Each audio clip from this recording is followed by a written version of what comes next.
আমি বিপি নূর সাহেবকে বলবো, গণ অধিকার পরিষদের বিপি নূর, আপনিও কিন্তু ডাকসুর বিপি ছিলেন।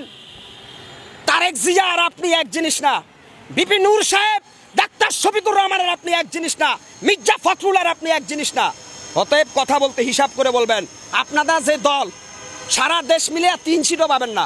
আপনারা জানেন বগুড়ায় হিরু আলমের উপরে আক্রমণ করছে, পরবর্তীতে দেখি ছাত্রলীগের নেতা, আর এই হিরু আলম বলতেছে বিএনপির লোক, মানে বিএনপির নামে বদনাম। এখন ছাত্রলীগ বিভিন্ন রূপে ফিরে আসতেছে।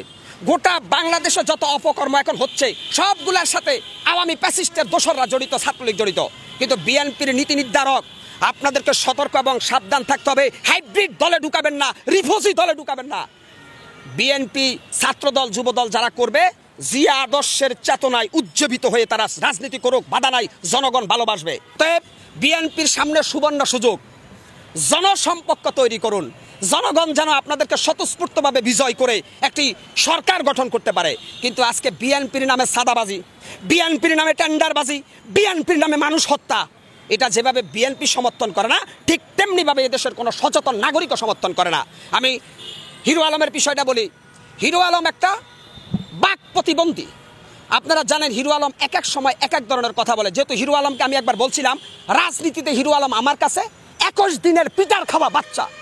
আমরা ছাত্র রাজনীতি যখন করেছি, আমরা রাজপথে নেতৃত্ব দিয়েছি অন্যায়ের বিরুদ্ধে। হিরু আলম জীবনে কোনোদিন একটা রাজনীতির কোনো একটা মিছিলে ওরা দেখি নেই। কিসের রাজনীতিবিদ হিরু আলম? এই দেশের কিছু মিডিয়ার কারণে হিরু আলম একটু আলোচিত হয়েছে। আপনারা হিরু আলমকে নিয়ে নাচানাচি করার কিছু নাই। হিরু আলমকে একটা পদে বসান, দেখবেন যে ওই ইউনিয়নে যদি ওরা চেয়ারম্যানের দায়িত্ব, ইউনিয়ন শেয়ার কর।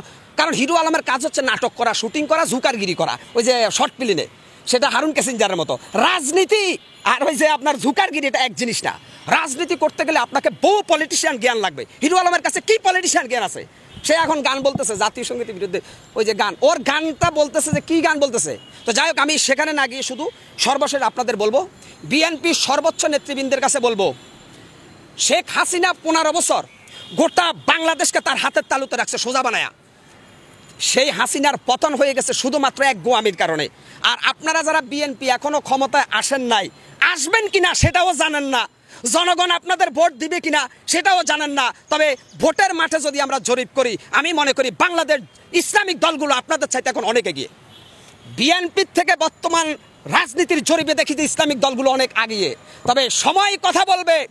বিএনপির এখনো যারা সুবিধাবাদী, ওই যে হাইব্রিড নেতারা, ওই শকুনের চোখ করে দখলবাজি করার চেষ্টা করতেছেন, আপনাদের ভাগ্যে ক্ষমতা নাও থাকতে পারে যদি অপরাজনীতি করেন। অতএব আমরা মনে করি সেনাবাহিনীর কাছে উদ্দেশ্য করে বলবো, বাংলাদেশ সেনাবাহিনী কোন দখলবাজ, দুর্নীতিবাজদের কাছে ক্ষমতা হস্তান্তর করবেন না। ক্ষমতা দিবেন একজন দেশপ্রেমিক নেতার কাছে, সেটা যেই হোক।